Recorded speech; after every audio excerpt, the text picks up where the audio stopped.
Hi friends, welcome back to my YouTube channel study lover RB. घटना चक्र पूर्वावलोकन की सीरीज में आप सबका बहुत बहुत स्वागत है। ये हमारा चैप्टर 9 शासन प्रणाली चल रहा है। लास्ट क्लास में हमने इसके क्वेश्चन 14 तक कंप्लीट कर लिया था। आज की क्लास में हम आगे के क्वेश्चन सॉल्व करेंगे। तो चलिए हम अपनी क्लास स्टार्ट करते हैं।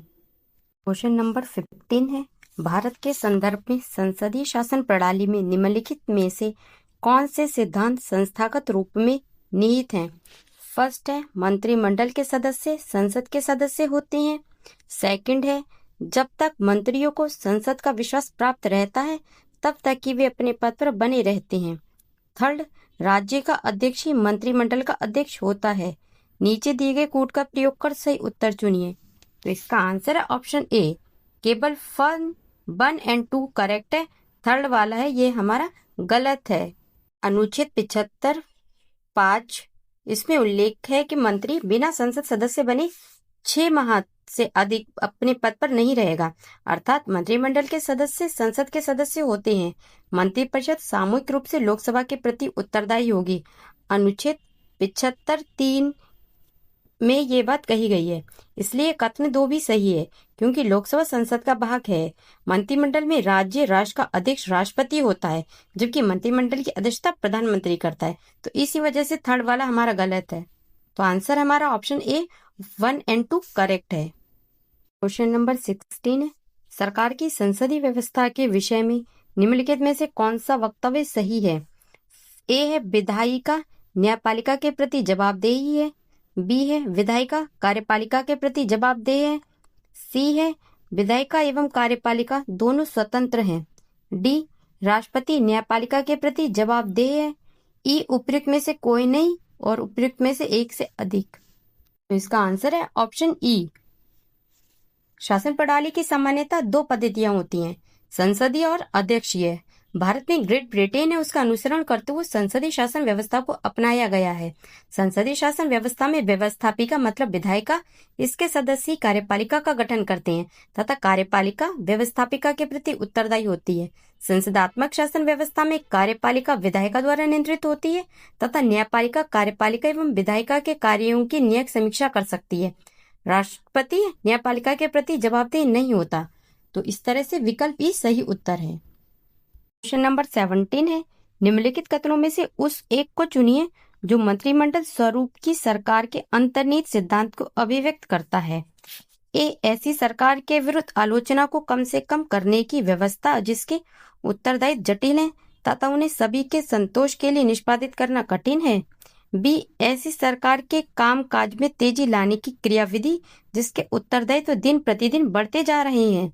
सी है, सरकार के जनता के प्रति सामूहिक उत्तरदायित्व को सुनिश्चित करने के लिए संसदीय लोकतंत्र की एक क्रियाविधि। डी, उस शासनाध्यक्ष के हाथों को मजबूत करने का एक साधन जिसका जनता पर नियंत्रण हसोन्मुख दशा में है। तो इसका आंसर है हमारा ऑप्शन सी, सरकार के जनता के प्रति सामूहिक उत्तरदायित्व को सुनिश्चित करने के लिए संसदीय लोकतंत्र की क्रियाविधि। संसदीय शासन प्रणाली को मंत्रिमंडल शासन प्रणाली या उत्तरदायी शासन प्रणाली के नाम से भी संबोधित किया जाता है। इसमें सरकार मतलब मंत्रिपरिषद ये लोकसभा के प्रति उत्तरदायी होती है। लोकसभा सदस्यों का निर्वाचन जनता द्वारा प्रत्यक्ष रूप से किया जाता है। अतः सरकार के जनता के प्रति सामूहिक उत्तरदायित्व को सुनिश्चित करना ही मंत्रिमंडल स्वरूप की सरकार या संसदीय सरकार के अंतर्निहित सिद्धांत है। क्वेश्चन नंबर 18, राष्ट्रपति पद्धति में समस्त कार्यपालिका की शक्तियां निहित होती हैं। तो इसका आंसर है ऑप्शन ए, राष्ट्रपति में। राष्ट्रपति शासन पद्धति में समस्त कार्यपालिका शक्तियां राष्ट्रपति में निहित होती हैं तथा इनका प्रयोग वह विधायिका से पृथक और स्वतंत्र रूप से स्वयं या अपने द्वारा चयनित मंत्रियों के माध्यम से करता है। क्वेश्चन नंबर 19, भारत में राजनीतिक व्यवस्था के मूलभूत लक्षण हैं। यह एक लोकतांत्रिक गणतंत्र है। सेकंड, इसमें संसदात्मक रूप की सरकार है। थर्ड, सर्वोच्च सत्ता भारत की जनता में निहित है। फोर्थ, यह एक एकीकृत शक्ति का प्रावधान करती है। नीचे दिए गए कोड का प्रयोग कर सही उत्तर चुनिए। तो इसका answer option B 1 2 and 3 correct है। 4 वाला नहीं है।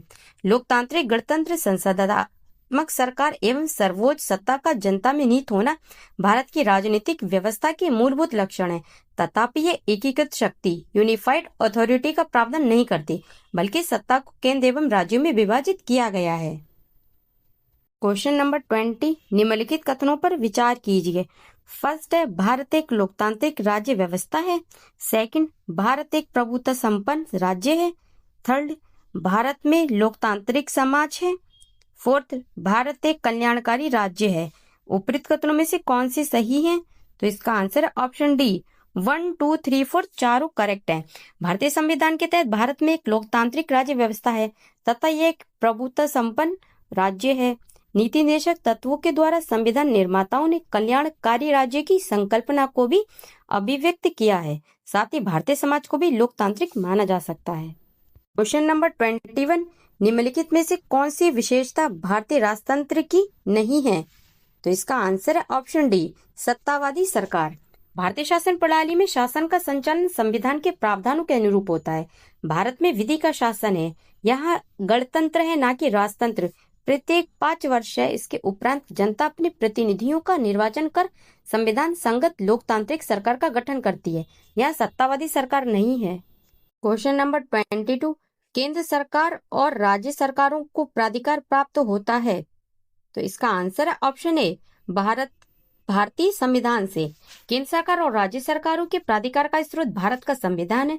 संघीय शासन प्रणाली के अनुरूप केंद्र और राज्यों के मध्य विधायी, प्रशासनिक और आर्थिक शक्तियों का विभाजन भारतीय संविधान में किया गया है। क्वेश्चन नंबर 23, निम्नलिखित कथनों पर विचार कीजिए और नीचे दिए गए कोड से सही उत्तर को चुनिए। अभी कथन ए, भारत एक लोकतांत्रिक देश है।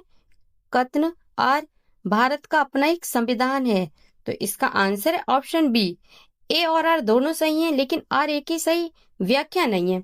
भारत एक लोकतांत्रिक देश है। इसका प्रमाण संविधान की उद्देशिका के प्रारंभिक शब्दों हम भारत के लोग भारत को संपूर्ण प्रभुत्व संपन्न समाजवादी पंथ निरपेक्ष लोकतंत्रात्मक गणराज्य बनाने के लिए इससे दर्शित होता है।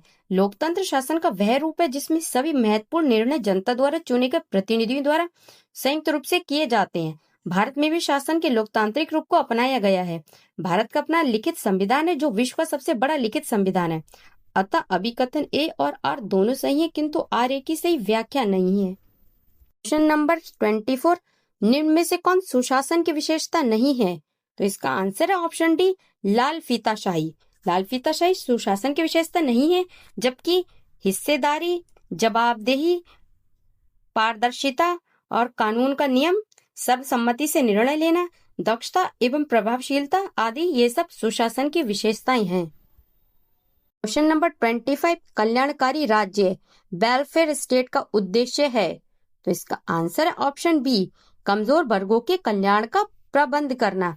कल्याणकारी राज्य नागरिकों के, विशेष रूप से कमजोर वर्ग के नागरिकों के सामाजिक, आर्थिक, सोशियो इकोनॉमिक विकास के लिए सतत प्रयत्नशील रहता है। नागरिकों का वह वर्ग जो सामाजिक आर्थिक रूप से सुदृढ़ है, अपना कल्याण स्वयं कर सकता है। उसे किसी विशेष संरक्षण की आवश्यकता नहीं होती है। यही कारण है कि भारत में मलाईदार परत मतलब क्रीमी लेयर है, उसको अर्थात पिछड़ों में अगड़ों को लोक नियोजन में आरक्षण प्रदान नहीं किया जा गया है। हाल ही में शुरू हुई प्रधानमंत्री किसान समृद्धि योजना भी सभी किसानों के लिए नहीं बल्कि सिर्फ छोटे किसान हैं उनके लिए है।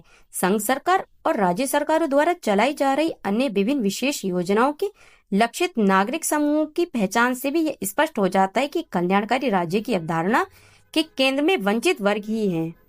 क्वेश्चन नंबर 26, राज्य हर जगह है, यह अंतराल शायद ही कोई छोड़ता है, यह वक्तव्य किस धारणा की व्याख्या करता है? तो इसका आंसर है ऑप्शन ए, कल्याणकारी राज्य। राज्य हर जगह है, यह अंतराल शायद ही कोई छोड़ता है, यह वक्तव्य कल्याण राज्य की अवधारणा की व्याख्या करता है। कल्याणकारी राज्य की सरकार समग्र विकास और प्रगति की व्यापक और अधिक धनात्मक आवश्यकताओं से संदर्भित होकर कार्य करती है तथा मात्र शांति बनाए रखना, विवादों का समाधान और आवश्यक सेवाओं को उपलब्ध कराने तक ही उसका कार्य सीमित नहीं होता। क्वेश्चन नंबर 27, निम्नलिखित में से कौन सा एक भारतीय संविधान का दर्शन नहीं है? फर्स्ट, कल्याणकारी राज्य। सेकंड, समाजवादी राज्य। सी, राजनीतिक समानता। डी, साम्यवादी राज्य। तो इसका आंसर है ऑप्शन डी, साम्यवादी राज्य। भारतीय संविधान में कल्याणकारी राज्य, समाजवादी राज्य और राजनीतिक समानता, न्याय, पंथ निरपेक्षता, लोकतंत्रात्मक गणराज्य आदि दर्शनों को आत्मसात किया गया है, किंतु साम्यवादी राज्य है इसके दर्शन का उल्लेख संविधान में नहीं किया गया है। साम्यवादी समाजवादी राज्य एवं राजनीतिक समानता या न्याय का उल्लेख हमें उद्देशिका में मिलता है। कल्याणकारी राज्य का दर्शन संविधान के भाग 4 में राज्य की नीति निर्देशक तत्वों के अंतर्गत सन्निहित है। तो इसका आंसर है हमारा ऑप्शन डी। क्वेश्चन नंबर 28, निम्नलिखित कथनों में से कौन सा सही है? तो इसका आंसर है ऑप्शन डी। भारत एक संसदात्मक प्रजातंत्र है। भारत में संसदात्मक प्रजातंत्र को अपनाया गया है। संसदात्मक प्रजातंत्र में शक्ति मूलतः जनता में निहित होती है। संसद में जनता के द्वारा चुने हुए प्रतिनिधि शासन सत्ता का संचालन करते हैं। क्वेश्चन नंबर 29, भारत में राजनीतिक सत्ता का प्रमुख स्रोत कौन है? तो इसका आंसर है ऑप्शन ए, जनता। भारत में राजनीतिक सत्ता का प्रमुख स्रोत देश की जनता है, क्योंकि भारत का संविधान आरंभ होता है हम भारत के लोग। साथ ही भारत एक लोकतंत्रात्मक राज्य है, अर्थात भारत में राज्य सत्ता जनता में निहित है। जनता को अपने प्रतिनिधि निर्वाचित करने का अधिकार है, जो जनता के स्वामी न होकर सेवक हैं। क्वेश्चन नंबर 30, निम्नांकित में से कौन एक आदेशात्मक शासन प्रणाली का आधारभूत तत्व है? तो इसका आंसर ऑप्शन बी, एकल कार्यपालिका। आदेशात्मक शासन प्रणाली का आधारभूत तत्व एकल कार्यपालिका, इसमें सत्ता केंद्रित होती है। क्वेश्चन नंबर 31, निम्नलिखित में से कौन सा सही है? आदेशात्मक शासन प्रणाली की विशेषताएं हैं। ए, कार्यकारिणी का प्रमुख राष्ट्रपति होता है। बी, राष्ट्रपति अपने मंत्रिपरिषद का चयन स्वयं करता है। सी, राष्ट्रपति व्यवस्थापिका को भंग नहीं कर सकता है। डी, ऊपर वर्णित सभी तथ्य सही हैं। तो इसका आंसर है ऑप्शन डी, ऊपर वर्णित सभी तथ्य सही हैं। आदेशात्मक शासन प्रणाली की विशेषता है कि कार्यकारिणी का प्रमुख राष्ट्रपति होता है। राष्ट्रपति अपनी मंत्रिपरिषद का चयन स्वयं अपने विवेक से करता है तथा राष्ट्रपति व्यवस्थापिका संसद है, उसको भंग नहीं कर सकता। अतः उपयुक्त तीनों विकल्प हैं, इनके कथन सही हैं। क्वेश्चन नंबर 32, आदेशात्मक मतलब प्रेसिडेंशियल शासन का उदय सर्वप्रथम किस देश में हुआ है? तो इसका आंसर है ऑप्शन डी, संयुक्त राज्य अमेरिका। आदेशात्मक शासन व्यवस्था का उदय सर्वप्रथम संयुक्त राज्य अमेरिका में हुआ। इस शासन प्रणाली में प्रमुख कार्यकारी शक्ति राष्ट्रपति के पास होती है। वह लोगों द्वारा प्रत्यक्ष या अप्रत्यक्ष रूप से निश्चित अवधि के लिए चुना जाता है। इस शासन प्रणाली में कार्यपालिका विधायिका से पृथक होती है। क्वेश्चन नंबर 33, भारत में प्रजातंत्र इस तथ्य पर आधारित है कि? तो इसका आंसर है ऑप्शन सी, जनता को सरकारों को चुनने तथा बदलने का अधिकार प्राप्त है। अर्थात जनता अपने मतदान के अधिकार के द्वारा ही प्रतिनिधियों का चुनाव करती है और ये प्रतिनिधि ही शासन सत्ता का संचालन करते हैं। जब ये प्रतिनिधि जनता के कल्याण एवं शासन सत्ता का संचालन सही या उचित तरीके से नहीं करते, तब जनता चुनावों समय समय पर जो चुनाव होते रहते हैं, इनके माध्यम से सत्तारूढ़ दल या सरकार को पराजित कर हटा देती है। क्वेश्चन नंबर 34, लोकतंत्र का उत्कृष्ट गुण यह है कि वह क्रियाशील बनाता है। तो इसका आंसर है ऑप्शन ए, साधारण पुरुषों और महिलाओं की बुद्धि और चरित्र को। लोकतंत्र में सामान्य नागरिकों की समुदाय में पर्याप्त भागीदारी की अपेक्षा होती है। एक अच्छे नागरिक की सक्रिय भागीदारी स्वस्थ समाज के निर्माण के लिए महत्वपूर्ण है। क्योंकि लोकतंत्र को अच्छे नागरिक की जरूरत होती है, इसलिए वह अच्छे व्यक्ति का विकास करता है। लोकतांत्रिक नागरिकता एक बौद्धिक कार्य है। इसमें आम लोगों को राजनीतिक मुद्दों और उम्मीदवारों के बारे में निरंतर निर्णय लेने की जरूरत होती है। इन निर्णयों के लिए नागरिक एक दूसरे से बात करते हैं, एक दूसरे से सीखते हैं और अपनी बुद्धि विकास करते हैं।